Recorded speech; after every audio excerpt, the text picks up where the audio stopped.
नमस्कार, जय हिंद, जय भारत। चले मेरे प्यारे बच्चों, आज हम आपको जल के भौतिक गुण बताने जा रहे हैं कि जो कि बहुत ही इम्पोर्टेंट है। और भौतिक गुण के साथ साथ हम आपको इसके केमिकल प्रॉपर्टीज, रासायनिक गुण के बारे में आज बताया जाएगा इस वीडियो में। तो ये वीडियो बहुत ही इम्पोर्टेंट होने वाला है, इसको आप जरूर देखिए और अपने दोस्तों को, मित्रों को और जो भी यार भाई बंधु हैं उनको शेयर कीजिए। तो देखिए, जल का भौतिक गुण तो हमने पहले ही लिख दिया है। क्या है? कमरे के ताप पर यह रंगहीन होता है, गंधहीन होता है और स्वादहीन होता है। कोई भी जल आप उठा कर देखिए ना, उसमें कोई स्वाद होता है, ना कोई रंग होता है, ना ही कोई गंध होता है। अब जो फ्रेश पानी हो, ऐसा नहीं कि आप जो है नाली के पानी ले आओ फिर करिए नहीं तो महकता है, ऐसा नहीं। ठीक है, कहीं से आप पोखरा का पानी ले आओ, कहीं से गंदा पानी ले आओ, करिए इसका टेस्ट भी बेकार है। साफ स्वच्छ पानी की मैं बात कर रहा हूँ। दूसरी बात, तल परतों में अगर पानी की मात्रा कम है किसी जगह पर, तो वहाँ पर क्या होता है, ये सफ़ेद दिखाई देता है, रंगहीन दिखाई देता है। ठीक है, रंगहीन दिखाई देता है। लेकिन अगर पानी की मात्रा ज़्यादा है तो वहाँ पर ये आपका हल्का नीला कलर का दिखाई देता है, जैसे समुद्र वगैरह में। ठीक है, यह उदासीन द्रव है, यह उदासीन द्रव है। इसका पीएच वैल्यू 7 होती है, इसमें नहीं लिखे हैं, इसको ध्यान रखिए कि इसका पीएच वैल्यू कितना होता है, 7 होता है। 7 का मतलब उदासीन, यहाँ पर लिख सकते हैं आप, पीएच बराबर 7 होता है इसका। ठीक है, यह उदासीन द्रव होता है। इसका पराबद्युतांक लगभग 80 होता है, बहुत ज्यादा होता है पराबद्युतांक। और उच्च पराबद्युतांक होने के कारण यह एक उत्तम विलायक है। इसको सार्वत्रिक विलायक भी कहते हैं। क्या कहते हैं? सार्वत्रिक विलायक भी कहते हैं। सार्वत्रिक विलायक भी कहते हैं, सार्वत्रिक विलायक भी कहते हैं। इसको ध्यान रखिए। दूसरी बात, यह F के साथ, क्लोरीन के साथ, ऑक्सीजन के साथ, नाइट्रोजन के साथ आबंध बनाता है, बहुत ही भयंकर आबंध बनाता है। इसका क्वथनांक 100 डिग्री सेल्सियस होता है। पानी को अगर आप उबालो, स्वच्छ पानी इसको आप उबालो तो 100 डिग्री सेल्सियस पर यह उबलने लगता है। ठीक है, और यहाँ पर इसका गलनांक कितना होता है, 0 डिग्री सेल्सियस पर। ठीक है, 0 डिग्री सेल्सियस पर ये जमना शुरू हो जाता है। यह विद्युत का कुचालक होता है। क्या होता है? कुचालक। अर्थात अगर शुद्ध प्योर पानी है तो यह विद्युत का कुचालक होता है, कोई करंट नहीं आ जा सकता इसमें। इसकी विशिष्ट ऊष्मा 1 होती है। तो ये रहा इसकी फिजिकल प्रॉपर्टी के बारे में। अब आइए देखते हैं इसके रासायनिक गुणधर्म। तो आइए, इंपॉर्टेंट चीज रासायनिक गुणधर्म देखिए। चलिए, रासायनिक गुणधर्म,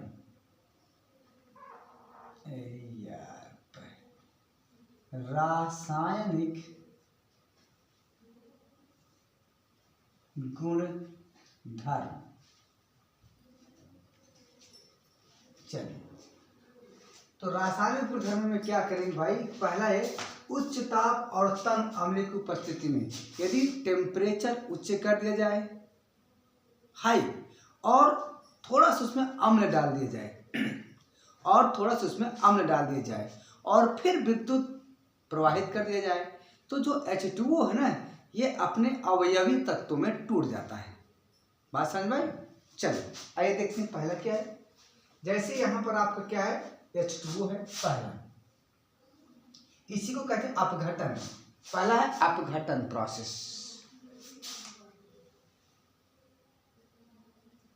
अपघटन। ठीक है, तो अपघटन में क्या करेंगे आप, जैसे H2O है, ये जल है, अब इसमें थोड़ा सा अम्ल मिला दीजिए। क्या मिला देंगे? अम्ल। ठीक है, थोड़ा सा तनु अम्ल, ये, और इसमें उच्च तनु अम्ल हो गया। तनु अम्ल लिखो ना, तनु अम्ल, ये। और यहाँ उच्च क्या कर देंगे भैया? उच्च प्रेशर, दाब, मतलब उच्च ताप।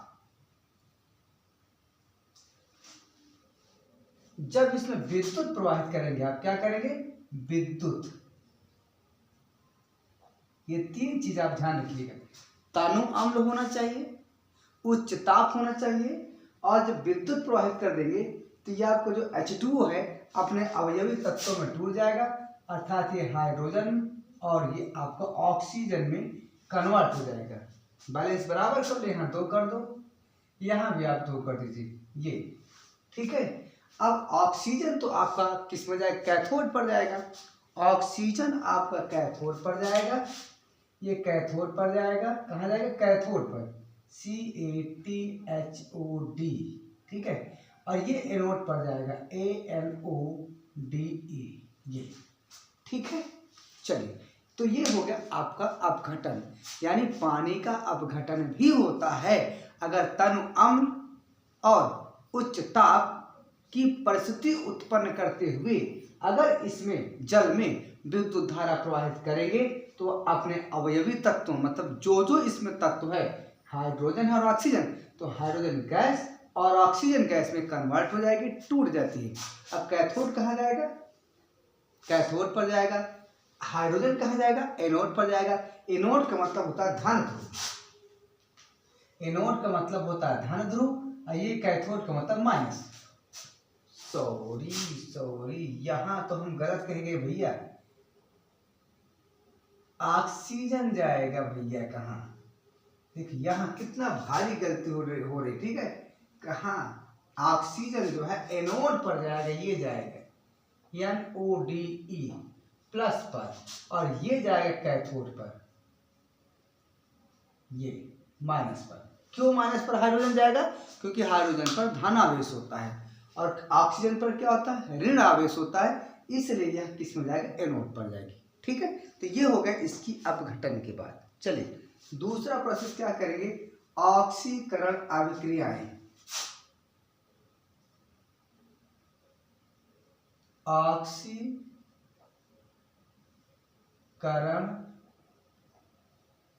अभिक्रियाएं,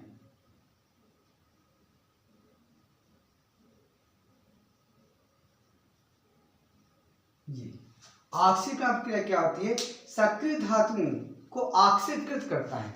ये जो H2O है ना, H2O जल, यह सक्रिय धातुओं को क्या कर देती है, ऑक्सीकृत कर देता है, देती नहीं देता है, क्योंकि जल अच्छा होता है, जल अच्छी नहीं होती है।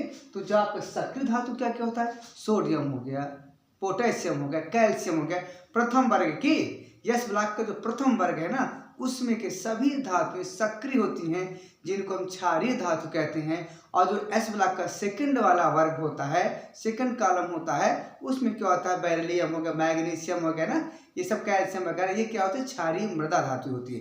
तो ये सोडियम पोटेशियम आदि को क्या करती है, ऑक्सीकृत कर देती है। क्या करती है, ऑक्सीकृत कर देती है। अब कैसे ऑक्सीकृत करती है, देखिए यहाँ पर, यहां आप H2 लिखिए, H2O, ठीक है। H2 किससे अभिक्रिया करेगी, सोडियम से, Na। तो जब सोडियम से अभिक्रिया करेगी, ये सक्रिय धातु है सोडियम, तो यहां से बनाएगा सोडियम हाइड्रोक्साइड। क्या बनाएगा, सोडियम हाइड्रोक्साइड। अभी सोडियम हाइड्रोक्साइड कैसे बनता है, अभी बताते हैं आपको। ये सोडियम हाइड्रोक्साइड कैसे बन गया, ये ठीक है।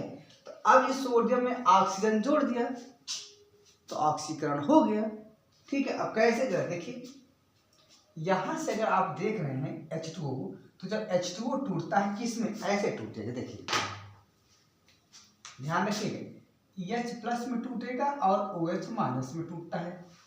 तो सोडियम किससे रिएक्ट करेगा भाई, सोडियम तो प्लस वाला होता है, तो प्लस वाला किससे रिएक्ट करेगा, इससे रिएक्ट करेगा, सोडियम हाइड्रोक्साइड बन गया। अब देखो भैया H प्लस बचा हुआ है ना, क्या बचा हुआ, H प्लस बचा हुआ ना भाई। सोडियम तो अपने साथी को खोज लिया, NaOH को खोज लिया, अब इसके पास बचा हुआ H प्लस। अब यह एक अणु की बात हो रही है, एक अणु की बात हो रही है। अब जरा मुझे ये बताओ, मान लो यहाँ पर यहाँ पर ये जल है, जो हम नीले कलर से दिखा रहे हैं, ये जल है, बहुत ढेर सारे जल के अणु हैं ये। और जो हम सोडियम है, सोडियम को हम लाल से दिखा रहे हैं, ध्यान रखिएगा, ये आपके सब क्या है, सोडियम है, ये सक्रिय धातु है ये। तो जब जल का एक अणु एक सोडियम धातु से क्रिया करेगा, जब जल का एक अणु एक सोडियम धातु से क्रिया करेगा, ये सोडियम है और ये आपका H2O है, जब रिएक्शन करेगा तो यहाँ से सोडियम हाइड्रोक्साइड बनेगा और H प्लस बचा रहेगा, तो यहाँ H प्लस मौजूद है, यहाँ H प्लस मौजूद है। एक सोडियम परमाणु और H2O के रिएक्शन से आपका एक प्लस H उत्पन्न हो गया, एक हाइड्रोजन प्लस बचा रहेगा। अब इसमें बहुत से ढेर सारे जल के अणु हैं, बहुत H2O होंगे, बहुत से सोडियम होंगे, तो सोडियम हाइड्रोक्साइड बनाकर चलता बनेगा। लेकिन यहाँ पर बढ़ते जाएंगे H प्लस बढ़ते चले, H प्लस बचते चले जाएंगे और ये H प्लस जुड़ कर H2 बना लेंगे। क्या बना लेंगे? H2 बना लेंगे। क्या बना लेंगे? H2 बना लेंगे। तो इस प्रकार से यहाँ पर आपकी हाइड्रोजन गैस मुक्त हो जाएगी, अर्थात ये जो जल है आपका सक्रिय धातुओं को ऑक्सीकृत करके क्या करती है? आपका हाइड्रोजन गैस को मुक्त करती है। यह रिएक्शन समझ में आया? बिल्कुल आपकी समझ में आना चाहिए। नहीं आ रहा तो कोई बात नहीं, फिर से वीडियो रोकिए और देखिए।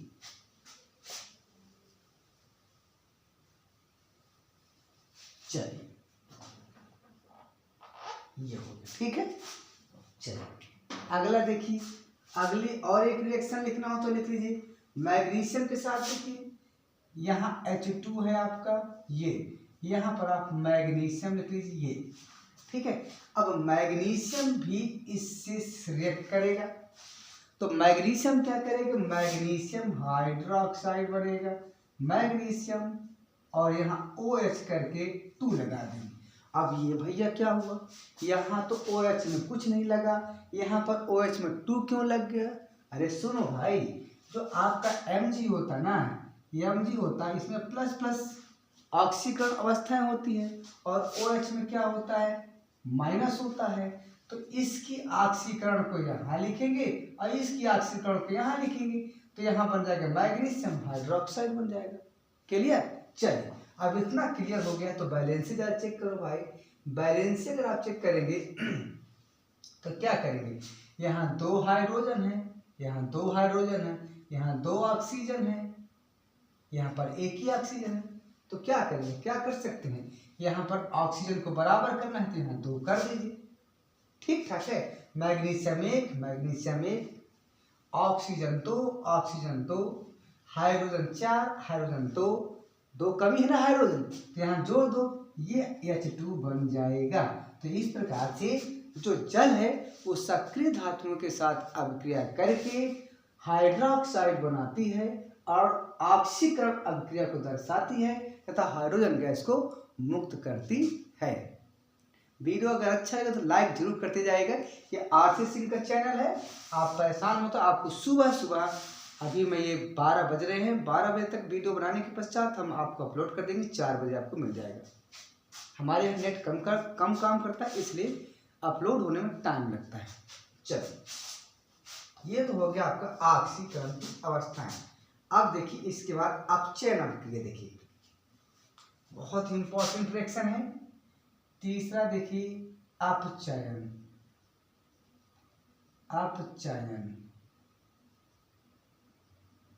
अभिक्रियाएं।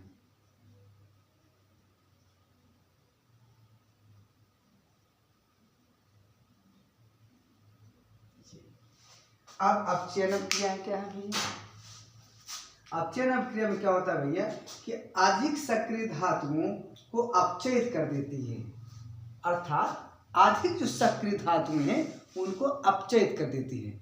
मतलब उन सक्रिय धातुओं के साथ हाइड्रोजन जुड़ जाती है और हाइड्रोजन का जुड़ना अपचयन। तो इससे जल से सक्रिय और अधिक सक्रिय धातु क्या हो सकती है भैया? आपका क्या हो गया? यहाँ तो सोडियम था, फ्लोरीन हो गया। क्या हो गया? फ्लोरीन हो गया, क्लोरीन हो गया, ब्रोमीन हो गया। क्लियर है? यहाँ पर देखिए क्या करेंगे, यहाँ हम अगर यहाँ से निकालते हैं फ्लोरीन को, ये ठीक है, ये आपका फ्लोरीन है। अब इस फ्लोरीन के साथ आप H2 का रिएक्शन करवा दो, H2O का रिएक्शन करवा दीजिए। लेकिन ध्यान रहे जो फ्लोरीन होता है कभी परमाणु के रूप में नहीं रहता, यह अणु के रूप में रहता है, इसलिए यहाँ पर 2 होगा। अब बताइए क्या बन सकता है ये, क्या बन सकता है ये, कोई तो बताओ भाई मुझे, कोई तो बताओ भाई मेरा दोस्त, कहाँ गया, कब मिलेगा, कैसे बनेगा, तो यहाँ क्या बनेगा कोई बताओ। तो देखिए भाई अब यहाँ कहा जा रहा है कि इससे अधिक सक्रिय धातुएं यानी सोडियम मैग्नीशियम प्रथम वर्ग से ज्यादा सक्रिय धातुएं फ्लोरीन है, तो उसका ही अपचयन करेंगे तो मतलब इसमें क्या जुड़ेगा, हाइड्रोजन जुड़ेगा। तो यहाँ से हाइड्रोजन निकल करके आएगा और आपको बना देगा हाइड्रोजन फ्लोराइड। क्या बनाएगा, हाइड्रोजन फ्लोराइड, HF बनाएगी, ये हाइड्रोजन फ्लोराइड हो गया। ठीक है, अब यहाँ देखिए फ्लोरीन 2 है, हाइड्रोजन 2 है, तो यहाँ पर 2 कर लीजिए आप, ये हो गया। ठीक है, अब यहाँ पर क्या बात है, यहाँ ऑक्सीजन है, तो ऑक्सीजन तो अकेले रहेगा नहीं, गैस है, तो ये 2 के रूप में निकलेगी, है ना भाई। ऑक्सीजन तो भाई HF चला गया, O बचा तो O यहाँ रख दो, ठीक, ऑक्सीजन निकल रहा है ना, तो यहाँ से जब O निकलेगा तो O2 के रूप में निकलेगी। तो अब बैलेंस देखो गड़बड़ा रही, यहाँ 2 करना पड़ेगा क्योंकि O2 निकल रहा है, तो जब यहाँ 2 करना पड़ेगा तो यहाँ देखिए भाई यहाँ क्या हो रहा है, 2 दूनी 4, यहाँ 2 ही है, तो यहाँ आप 4 कर दो, 4। अब जब यहाँ पर 4 हो गया तो हमको यहाँ भी 4 करना पड़ेगा फ्लोरीन के लिए, तो यहाँ 2 लग जाएगा भैया, ये हो गया। अब यहाँ देख लो फ्लोरीन में क्या जुड़ गया, हाइड्रोजन, तो यहाँ पर फ्लोरीन का क्या हो गया, अपचयन होगा, इसे कहते हैं हाइड्रोजन फ्लोराइड, अर्थात अधिक सक्रिय धातुओं को जल जो है अपचयित कर देती है।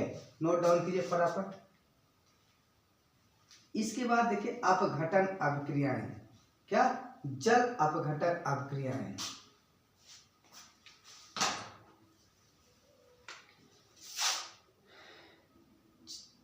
One two three four programme में भाई मतलब एक वीडियो चेक कर लें।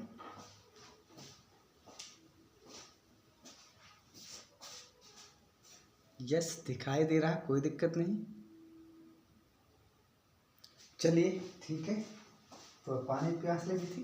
चलो अगला देखिए क्या है इसमें, अगला है जल अपघटन अभिक्रियाएं। तो यहाँ लिखते हैं चौथा जो भी हो, जल अपघटन, जल अपघटन अभिक्रियाएं।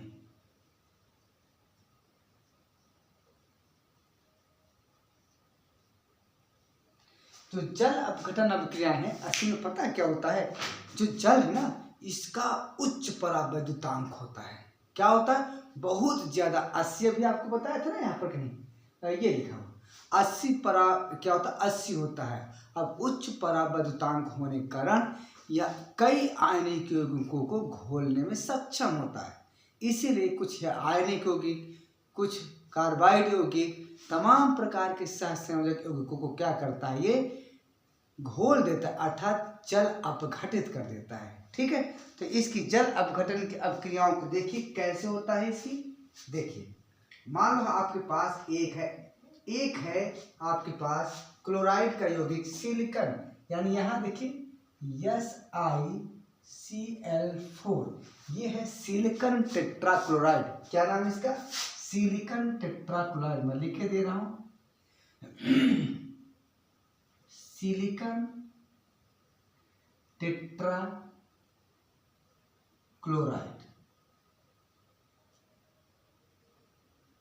ये जब इसमें हम जल के रिएक्शन करवाएंगे, क्या करवाएंगे, जल का रिएक्शन।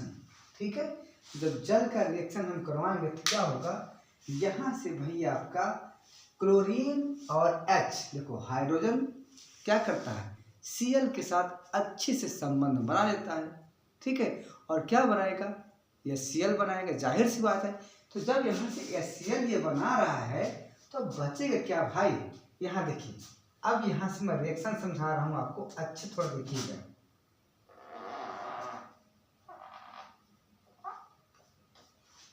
अब देखो एक एच होता है ना, अगर एक एच है, एक हाइड्रोजन है, तो एक Cl को लेकर जाएगा, बिल्कुल एक Cl को लेकर जाएगा। अब यहाँ पर 4 Cl है, कितने 4 Cl हैं, एक हाइड्रोजन परमाणु एक Cl परमाणु को लेकर जाएगा अपने साथ। क्लियर? तो यहाँ पर कितने Cl हैं, 4 Cl हैं। कितने Cl हैं, 4 Cl हैं। अब 4 Cl तो हमको 4 हाइड्रोजन चाहिए। कितने चाहिए, 4 हाइड्रोजन परमाणु चाहिए। अब 4 हाइड्रोजन परमाणु अगर हैं लेना है तो हमको 4 ठो जल के अणु चाहिए। कितने अणु, 4 ठो, तब तो मिलेगा। ठीक है, यहाँ इतनी बात समझ आ रही कि नहीं आ रही?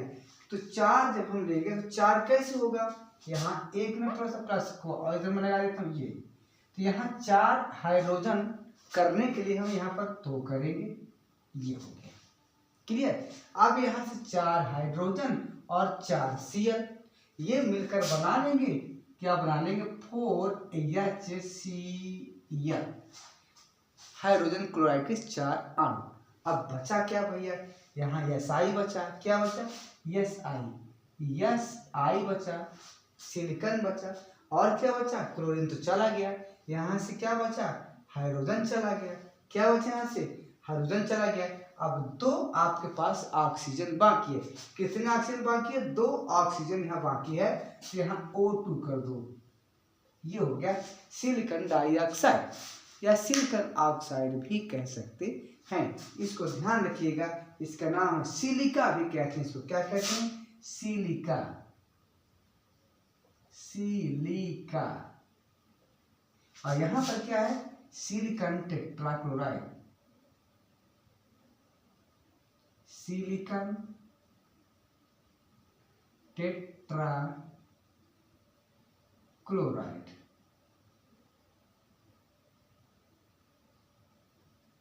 ये हो गया, ठीक है।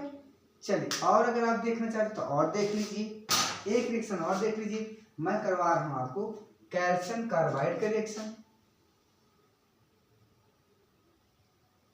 कैल्शियम CaC2, ये आपका कैल्शियम कार्बाइड, कैल्शियम को Ca से शो करते हैं, कार्बन को C से। यहाँ कैल्शियम कार्बाइड का यहाँ 2 क्यों लगाया, क्योंकि कैल्शियम की वैलेंसी प्लस होती है, इसलिए 2 लगाया गया है। जब इस पर आप इसकी रिएक्शन करवाएंगे जल का, इस पर आप जब जल का रिएक्शन करवाएंगे भैया पानी का, तो क्या बनेगा, कैल्शियम हाइड्रोक्साइड बनेगा, बिल्कुल बनेगा, आपका कैल्शियम हाइड्रोक्साइड बनेगा भैया। कैल्शियम यहाँ OH का होल ट्वाइस ये बचेगा, बनेगा, ठीक है। अब यहाँ 2 ऑक्सीजन था ना, तो यहाँ भी 2 तो चाहिए, तो 2 यहाँ कर दो।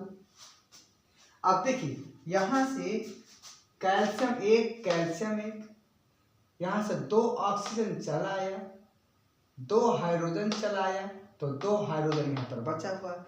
यहाँ पर आपके पास 2 हाइड्रोजन बचा हुआ है, यहाँ पर आपके पास 2 हाइड्रोजन बचा हुआ है, क्योंकि 2 हाइड्रोजन चला गया, और यहाँ से 2 कार्बन बचा हुआ है, तो 2 हाइड्रोजन 2 कार्बन, इसको आप लिख लीजिए ऐसे, C2H2, ये है क्या, C2H2 है क्या भाई, बताओ कितने बॉन्ड हैं, कभी आपने देखा है ये वाला, कभी इसका नाम सुने हैं आपने, कभी सुने हैं कि नहीं सुने, C अरे कम चल रहा है ये पेन, जवाब दे रहा है क्या, C एक हाइड्रोजन इधर, एक हाइड्रोजन इधर, कंप्लीट। तो कितना बॉन्ड चाहिए, 3। ये क्या है, एथाइन, क्या है, एथाइन, एथीन है, एथाइन, क्योंकि एथ है, मेथेन एथेन, एथ में आयन जुड़ा हुआ एथाइन, इसी को हम एसिटिलीन भी कहते हैं। क्या कहते हैं, इसका नाम क्या है, एसिटिलीन भी कहते हैं, एसिटिलीन।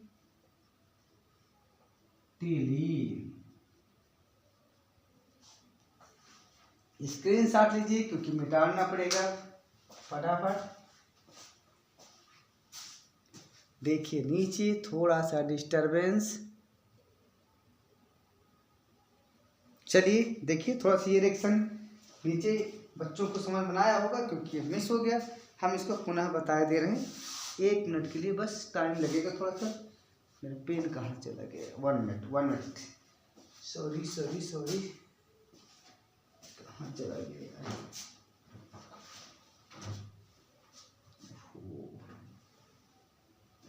देखो यहाँ रख दिया, पेन गायब हो गया। चलो मिल गए। Sorry sorry sorry. देखिए यहाँ कैल्शियम कार्बाइड है, यहाँ H2O है, ठीक है। तो कैल्शियम हाइड्रोक्साइड बनेगा। तो कैल्शियम हाइड्रोक्साइड का फार्मूला ये होता है, यहाँ 2 ऑक्सीजन 2 हाइड्रोजन चाहिए, लेकिन यहाँ पर क्या था, यहाँ तो केवल 2 हाइड्रोजन था, 2 ऑक्सीजन नहीं था, तो हमें यहाँ 2 करना पड़ा। तो यहाँ से देखिए 2 ऑक्सीजन और 2 हाइड्रोजन चले गए, 2 हाइड्रोजन बचा हुआ है, 2 हाइड्रोजन और 2 कार्बन, तो यहाँ C2H2 लिख दिया। अब C2H2 है क्या, CCH ट्रिपल बॉन्ड करना पड़ेगा, अर्थात एथाइन है, इसी को हम एसिटिलीन कहते हैं। क्लियर? चलिए अन्य देखिए, और देखिए कुछ रिएक्शंस, इंपॉर्टेंट रिएक्शंस हैं। वीडियो थोड़ा लॉन्ग जरूर हो जाता है, क्योंकि ये सब प्रोसेस होते हैं भैया रिएक्शन के, तो आपको थोड़ा सा समय रखना पड़ेगा। चलिए इसको मिटा रहे हैं।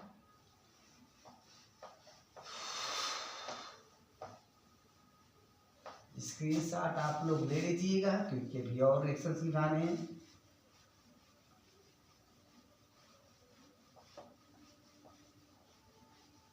ओके।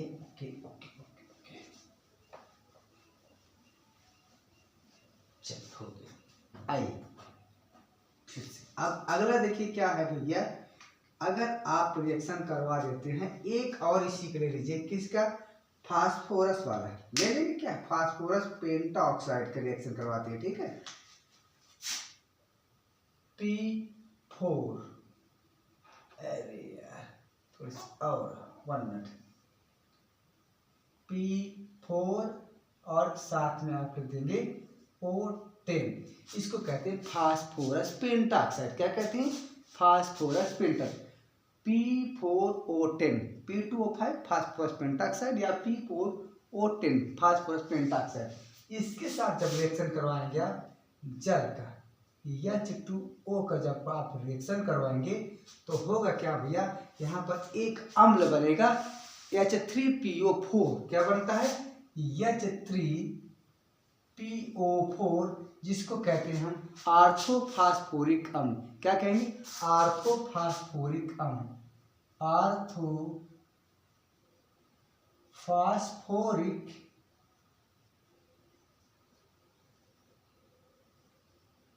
अम्ल, ये हो गया, ठीक है। और इसको हम क्या कह सकते हैं भाई, बैलेंस करने के लिए क्या लगाएंगे, कहाँ करेंगे, जरा देखिए, यहाँ आप क्या करेंगे, 4, यहाँ 10, यहाँ 14, यहाँ एक काम करिए आप 6 कर दीजिए, और यहाँ पर आप कितना कर देंगे, 4 कर दीजिए। तो 4 3 12, 6 2 12, 6 10 16 और 4 चौक 16, 4 फास्फोरस 4 फास्फोरस, बिल्कुल करेक्ट है, कोई दिक्कत नहीं। चलिए ये तो हो गया, ठीक है। अगला देखिए जो रिएक्शन है आपका जल का, अम्लीय ऑक्साइड व क्षारकीय ऑक्साइड सक्रिय, अम्लीय ऑक्साइड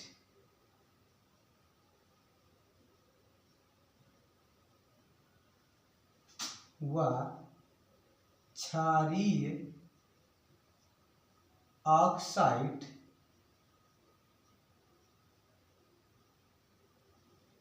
से अभिक्रिया,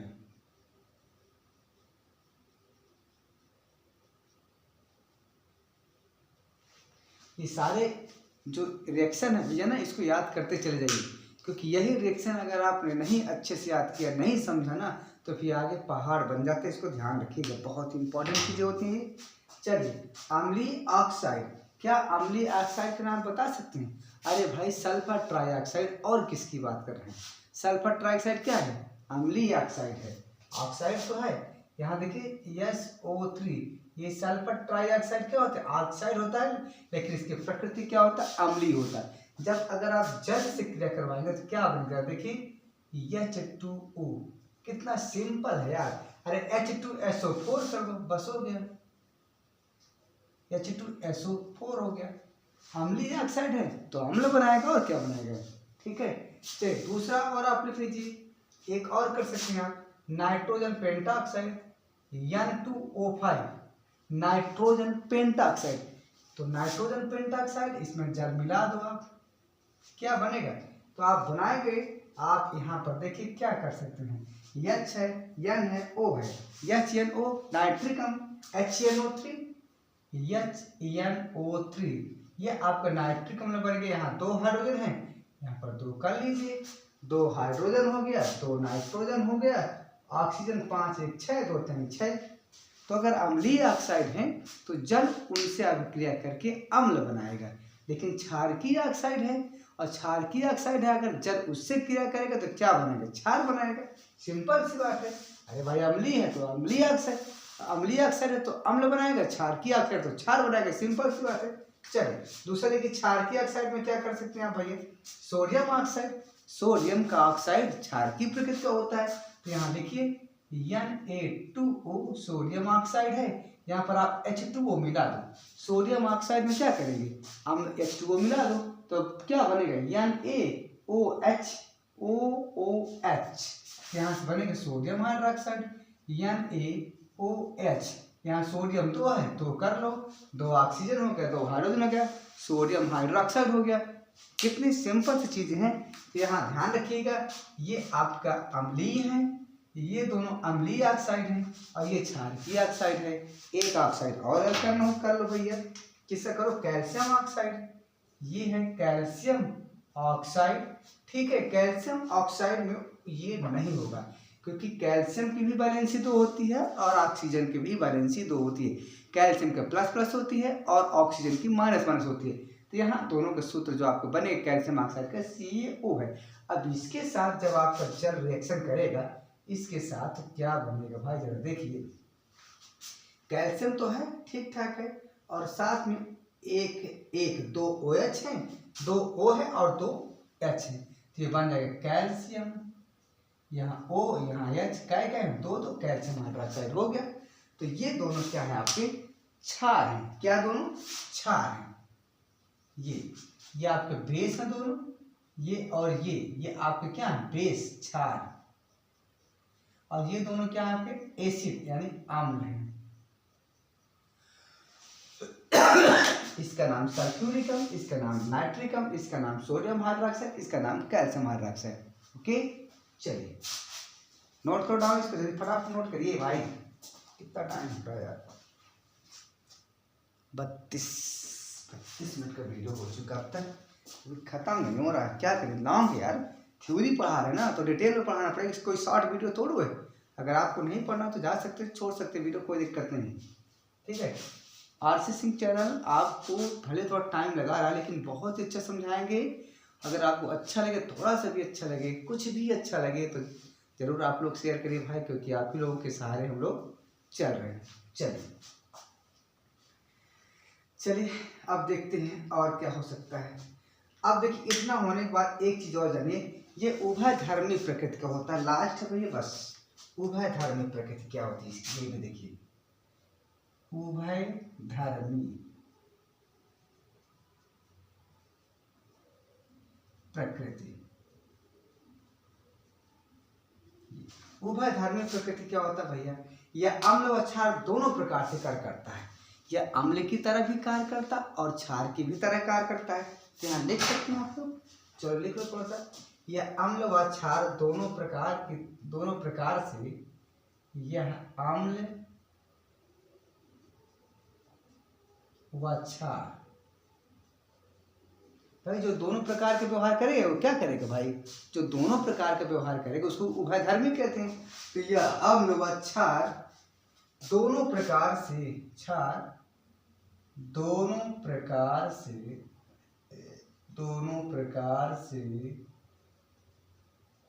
कार्य करता है। ये इसकी बात हो गई, ठीक है। अर्थात यह प्रोटॉन दान भी कर सकता है, यह H+ दान भी कर सकता है,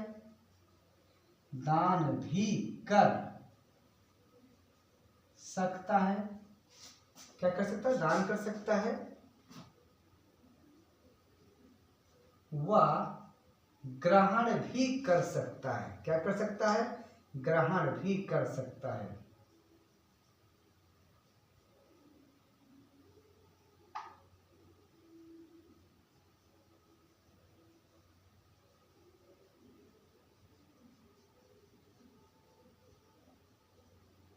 अब आखिर इसके अगर रिएक्शन देखना तो क्या कर सकते हैं भाई, देखिए जब आप इसका रिएक्शन करेंगे तो रिएक्शन बहुत अच्छा कर, देखिए कैसे दान कर सकते हैं। देखिए आपको आर्हेनियस के सिद्धांत में बताया था कि अम्ल क्या होता है? ऐसे पदार्थ जो जलीय विलयन में वियोजित होकर के हाइड्रोजन धनायन देते हैं।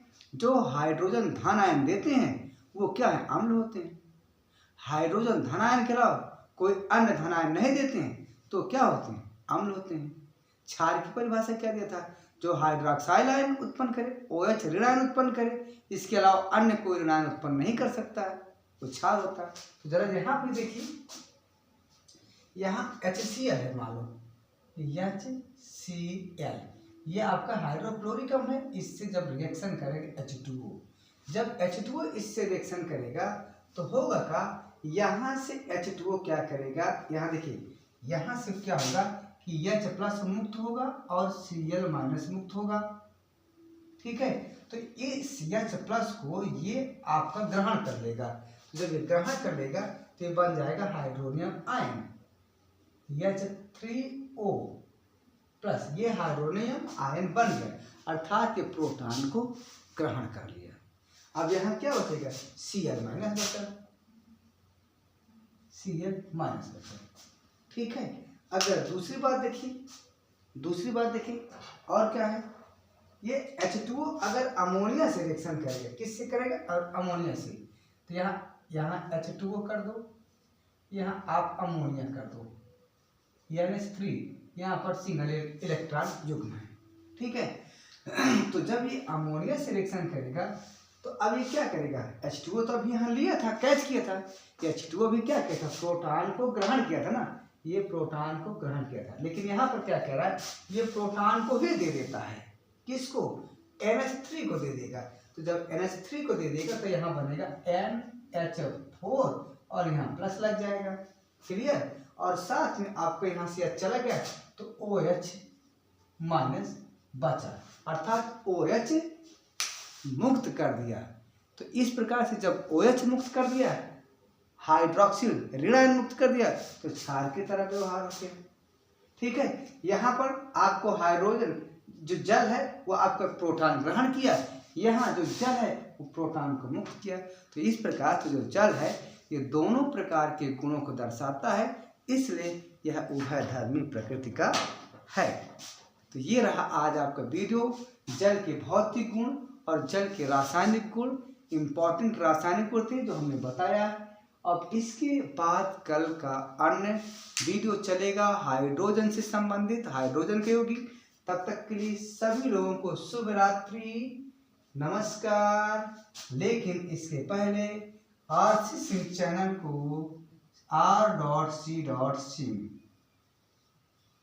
RC सिंह चैनल को सब्सक्राइब करना, शेयर करना मत भूलिएगा। आप लोगों को बहुत बहुत ढेर सारी बधाइयाँ। जय हिंद, जय भारत।